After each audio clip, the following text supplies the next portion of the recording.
Hey y'all, it's April the 18th, 2017. Recently we covered the story of Cedric Anderson.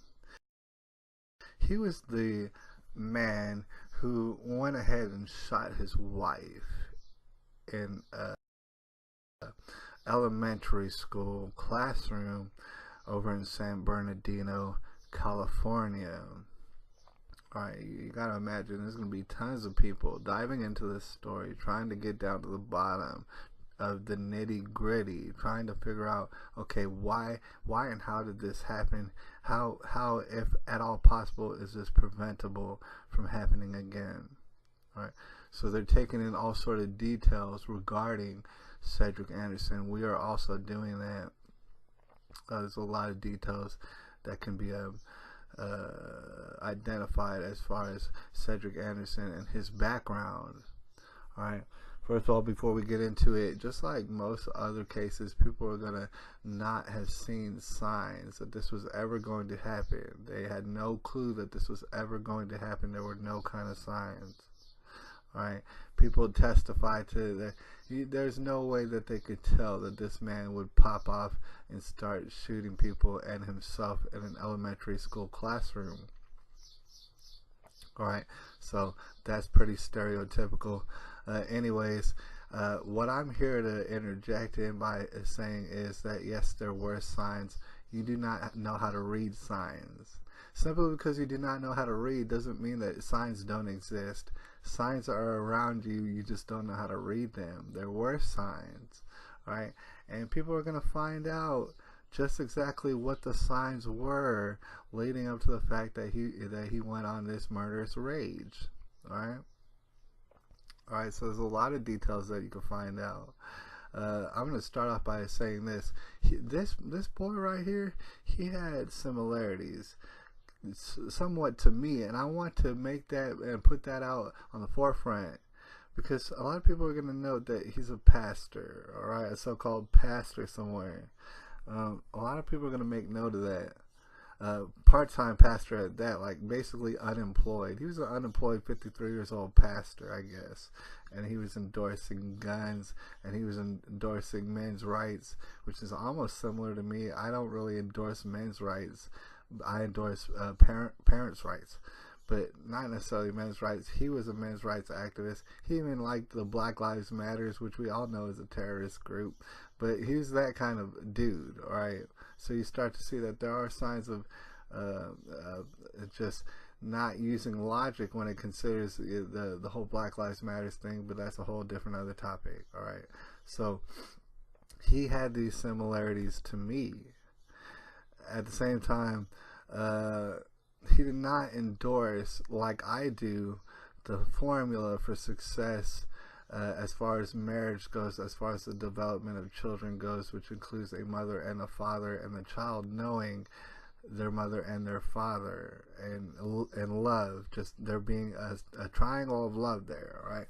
So that is the formula for success. Cedric Anderson, and he did not pertain to that sort of thing.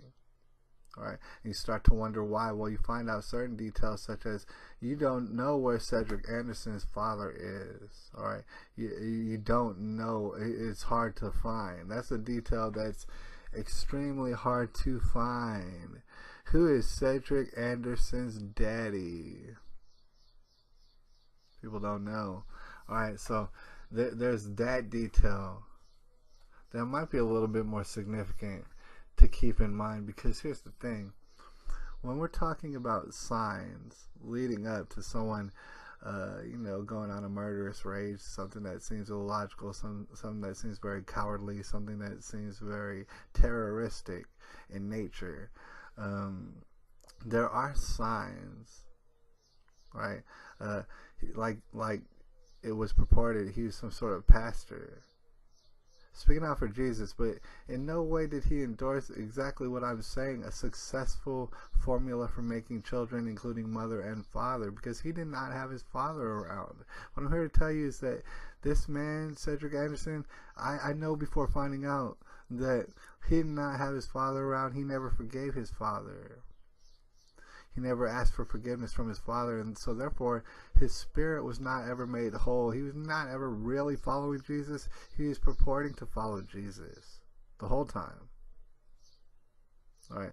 His father was not around. He had no idea how, I mean, and that's the thing, that's not a crippling thing. There's a lot of people who don't have their fathers around. What I'm here to tell you is there's a spiritual confusion that's instilled in you at that point, and you can overcome it by forgiving your father or forgiving your absentee mother, whichever one, forgiving them, and then also asking them for forgiveness. That is following Jesus. Cedric Anderson did not want to follow Jesus, unfortunately. And then come to find out, okay, this is a 53 years old man. Let's just talk about these strange details. All right, 53 years old man getting married to a lady, and when they get married, he moves into her house. All right, believe it or not, that is not a successful formula. That is a formula for disaster. Why in the world would this 53-year-old man get married to a lady, and this lady thinks that he's following the Lord? Oh, he's a pastor. Oh, he's this blessed man that I just found.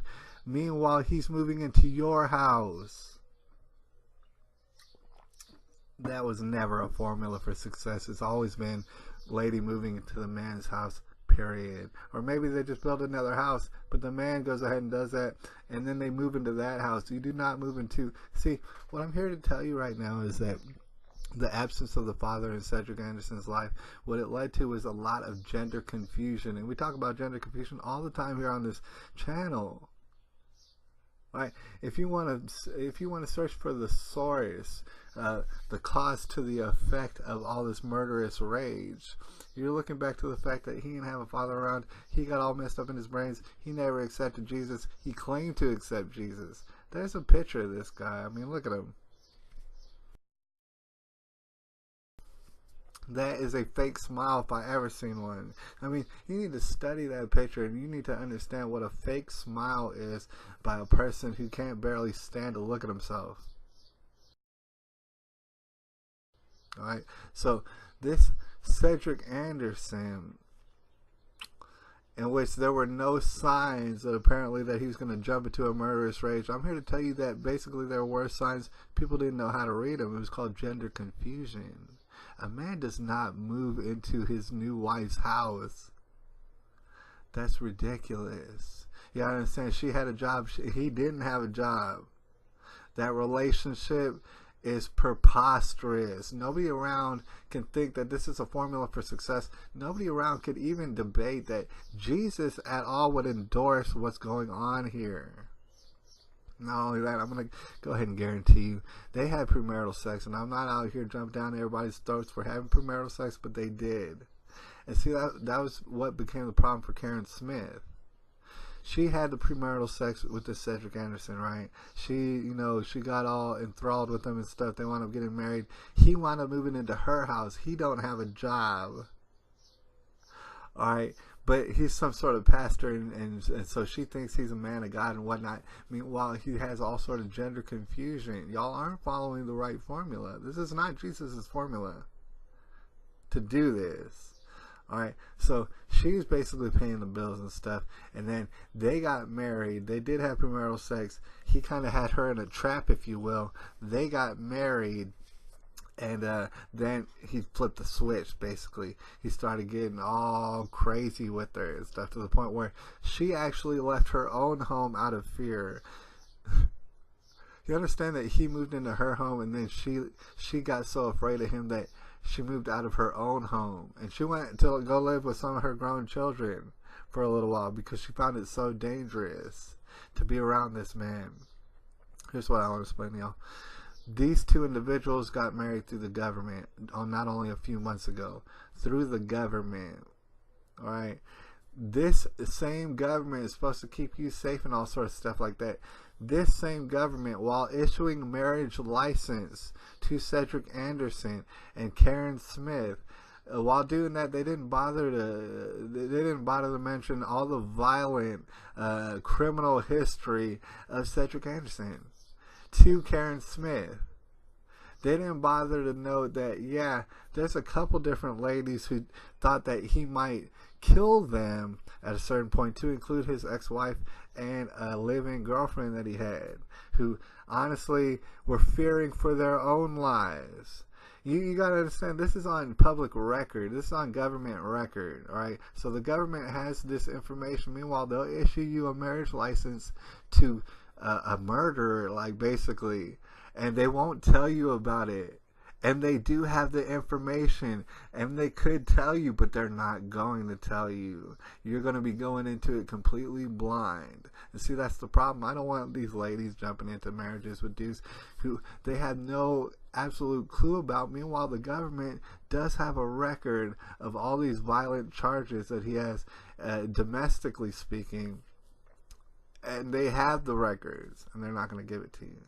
Anyways, she found out pretty soon that, yeah, he's going to get very violent and possessive. Yeah, he's not going to go get a job. Yeah, he can't provide you nothing, nor does he want to.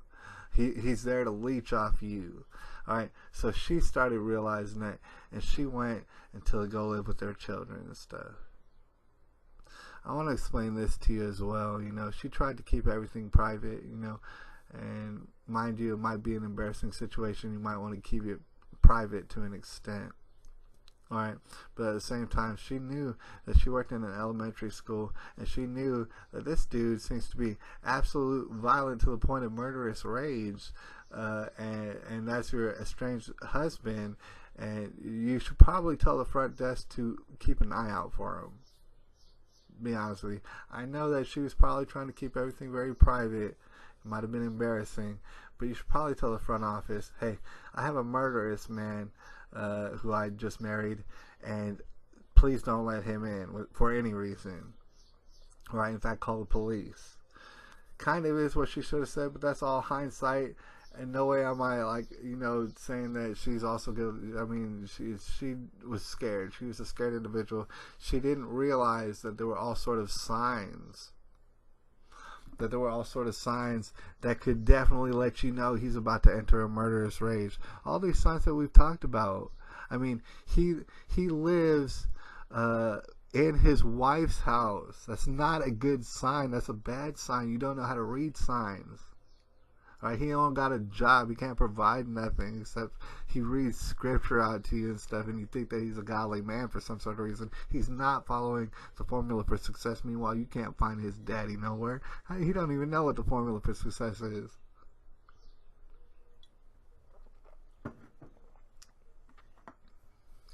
It's very interesting, the gender confusion, and that's what I'm here to tell you. That is the cause. The gender confusion got him all mixed up in his brains. All right, I'll just go ahead and discuss a little bit further the extent to this man's gender confusion. All right, not only had he been in prior relationships where he basically threatened to murder, suicide people already. Not only was he living in his wife's house for a free room and board and stuff like that, not only that, but this man, what I had to explain to you is you could find this man on the internet gushing about his wife. And that's the last detail that I'm going to share with y'all today. But you might think, at first, well, what's wrong with that? That seems pretty benign. This man gushing about his wife. See, the thing is, I want to make it clear, a man should love his wife and stuff. He should gush about her maybe to, like, friends and family or whatever, or, you know, he might be very proud of her. He might be very happy that he has her. A man, here's what I'm going to promise you, does not go on the internet and gush about his wife. Does not do it. A man does not do that. A man will never do that. He will never do that. And so there is a big red stop sign right there. Wait, let's look at this. A man does not gush about his wife on the internet in the fashion that this man did.